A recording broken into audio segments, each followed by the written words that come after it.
A adaptação de crianças e adolescentes de todo o país à educação à distância durante a pandemia tem sido um desafio, a gente sabe.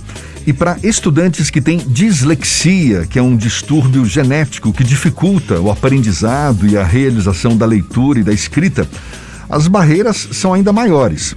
O dia a dia, seja em sala de aula, seja em casa, acaba exigindo adaptações de métodos para atender a esses alunos. Aqui no estado, aqui na Bahia, a Dislex Bahia, a Associação Baiana de Dislexia, trabalha exatamente no apoio a pais e a pessoas com dificuldades de aprendizagem. Pois a gente fala mais sobre o assunto e conversa agora com a fundadora da Associação Baiana de Dislexia, a Dislex Bahia, Priscila Garrido, nossa convidada no Issa Bahia. Seja bem-vinda, muito obrigado por aceitar nosso convite. Bom dia, Priscila. Bom dia, Jefferson. Bom dia, Fernando. Muito obrigada pelo convite da Tarde FM para estar com vocês hoje falando um pouquinho sobre a dislexia e a Associação Dislex Bahia. Então, primeiro fala pra gente como é que se dá esse apoio a pais, a pessoas com dificuldades de aprendizagem, a pessoas com essa dislexia, esse distúrbio genético. Como é que funciona o trabalho de vocês? Bom, nós somos uma associação de pais, né? E eu fundei essa associação junto com outras mães para que a gente possa auxiliar as famílias e as pessoas com dislexia, né? Trabalhamos com a disseminação da causa, levando conhecimento para todos. Como apoiar os filhos, como apoiar os alunos. Então fazemos também trabalho nas escolas, levando o conhecimento da dislexia aos professores, né? Então assim, nossa atuação é muito voltada para o conhecimento, para a disseminação das questões da dislexia, o que é a dislexia, como realizar o diagnóstico, como trabalhar com as famílias no apoio às pessoas com dislexia, né? Como a escola pode apoiar as famílias e o aluno com a dislexia e outros transtornos de aprendizagem. Então, trabalhamos nesse apoio, né? Acolhemos as pessoas e as famílias e, além disso, nós trabalhamos também com eventos, com o trabalho de apresentação da dislexia para a sociedade, em eventos, encontros online.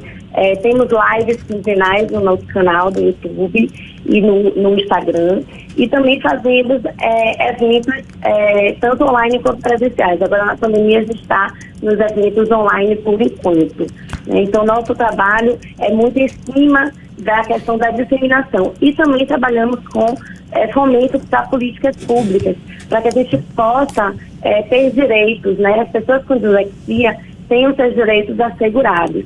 Como, por exemplo, agora a gente tem 2 leis, né, já locais na Bahia, que são simbólicas, mas são leis muito importantes, que trabalham a questão da simbologia da dislexia, né, que é o laço laranja e azul, e uma nova lei que é a conscientização, a semana de conscientização sobre a dislexia, né, para que todos possam trabalhar isso nas escolas, tanto municipais, estaduais, como também na rede pública e privada.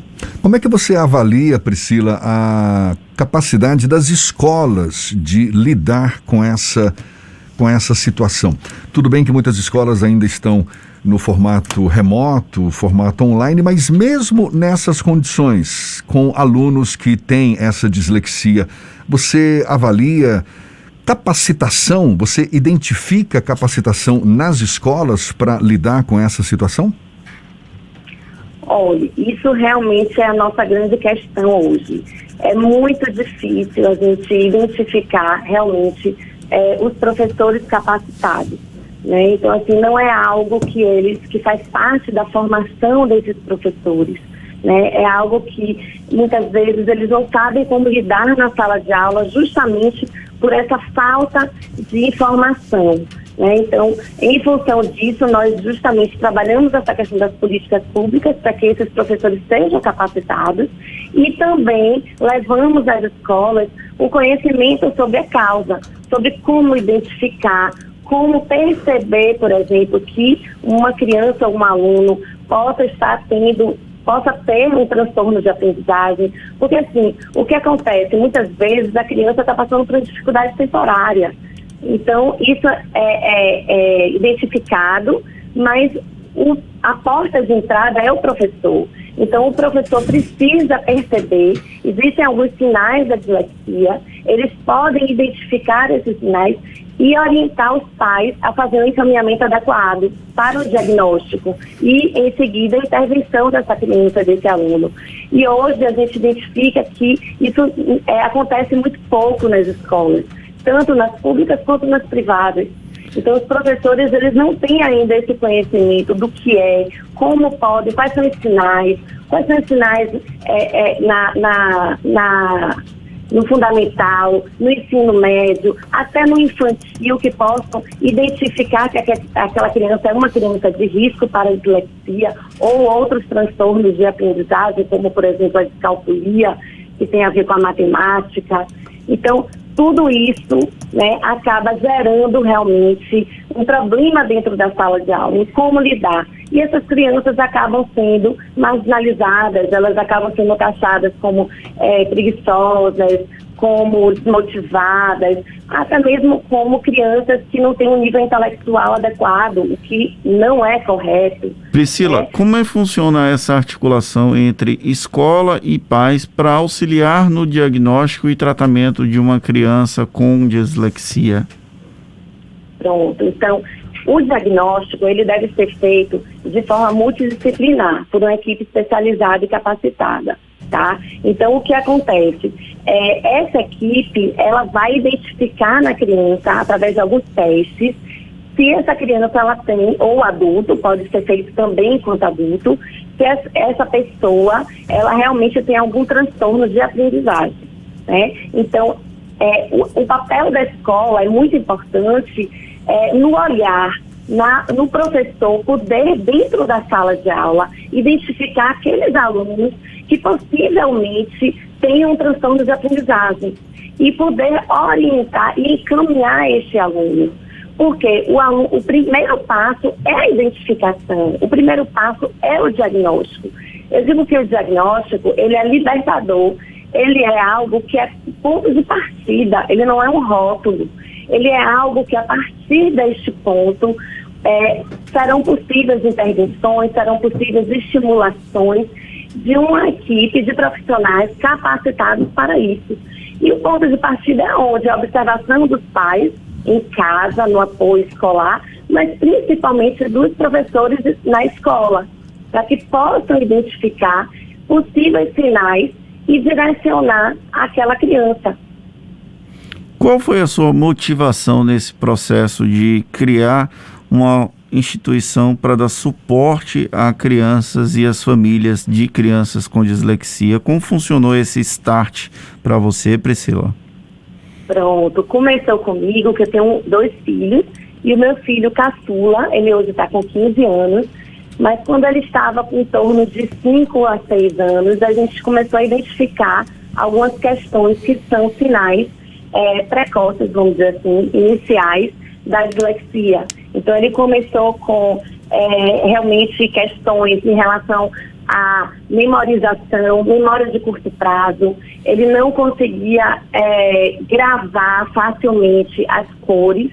E aí, quando ele foi para a escola e começou no ensino infantil, a gente começou a perceber que existia uma defasagem em relação ao conhecimento e à memorização dos números e das letras. Então, foi um sinal interessante para a gente. Ele não gostava de rimas, de canções na escola, ele tinha dificuldade em aprender essas rimas, tinha dificuldade com quebra-cabeça, tinha desatenção. Então, foram características e sinais que foram observados por a gente e pela escola, né, por a gente, pais, e pela escola. A partir daí, a gente começou a tentar entender o que é que acontecia. Procuramos um neurologista, um neuropediatra, e que falou a primeira vez para a gente de uma possível dislexia, mas que isso só poderia ser identificado muito mais adiante, diagnosticada, confirmação de um diagnóstico após a alfabetização. Então, mas a partir daí foi importantíssima essa observação nossa, porque nós começamos a estimular. Nós colocamos o psicopedagogo, que começou a fazer estimulações para ele. Então, ele começou a ser acompanhado, o que permitiu que que ele tivesse um desenvolvimento, né, um estímulo de desenvolvimento relativamente precoce em relação a outras pessoas que descobrem a dislexia já com 9, 10, às vezes 12 anos de idade. A criança já está com um atraso muito grave na leitura e na escrita, o entendimento de texto já está muito dificultado também.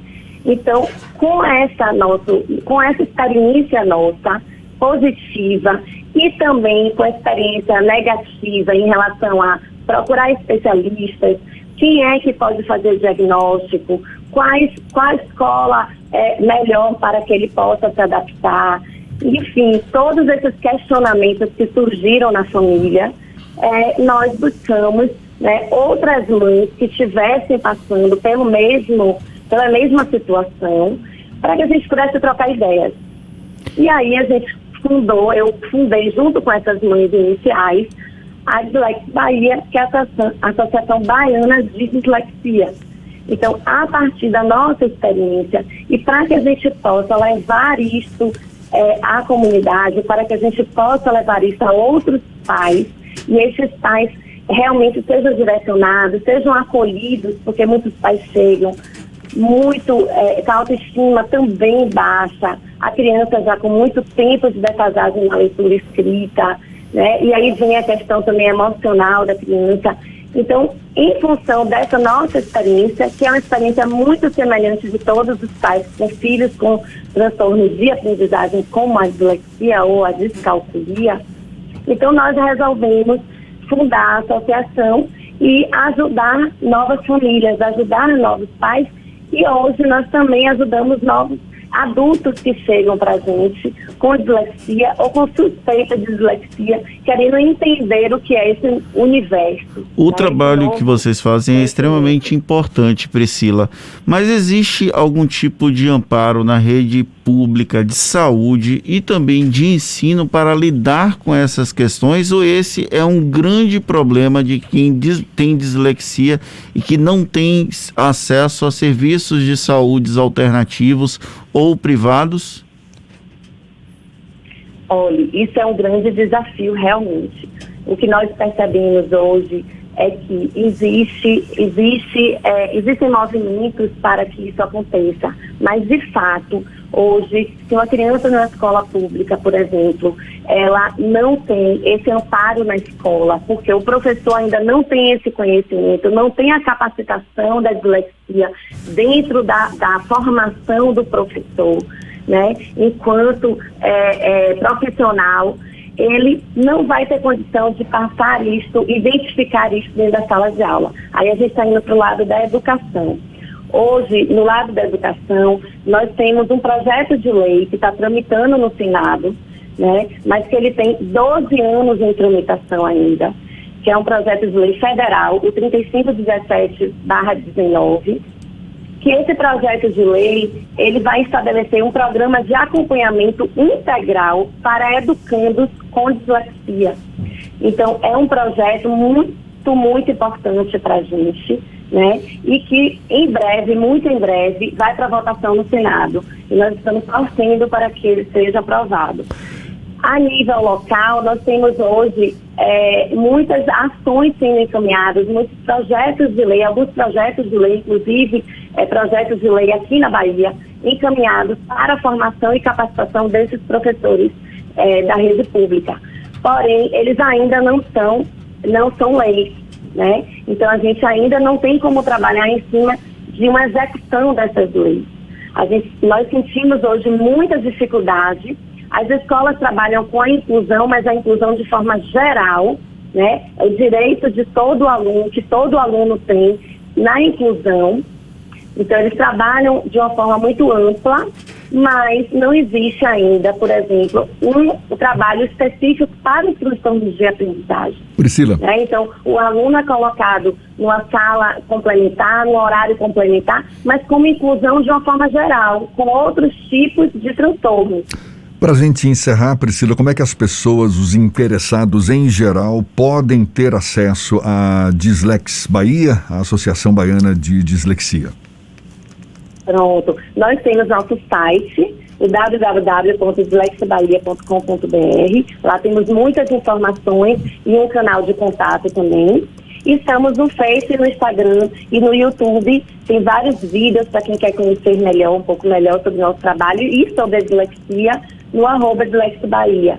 E o meu contato, eu vou deixar aqui, Priscila Garrido, é o 71988147970. E quero agradecer muito a oportunidade que vocês deram para a gente poder disseminar um pouco mais sobre a dislexia em nosso estado. Prazer foi todo nosso, muito obrigado também. Priscila Garrido, que é fundadora da Dislexia Bahia, Associação Baiana de Dislexia, falando conosco sobre esse distúrbio que dificulta, um transtorno de aprendizagem para a realização da leitura, da escrita, enfim, dificulta o aprendizado em geral e destacando a importância de se dar uma atenção especial para quem tem esse distúrbio. Priscila, mais uma vez, muito obrigado, um bom dia e até uma próxima. Agora são 7h47 na Tarde FM.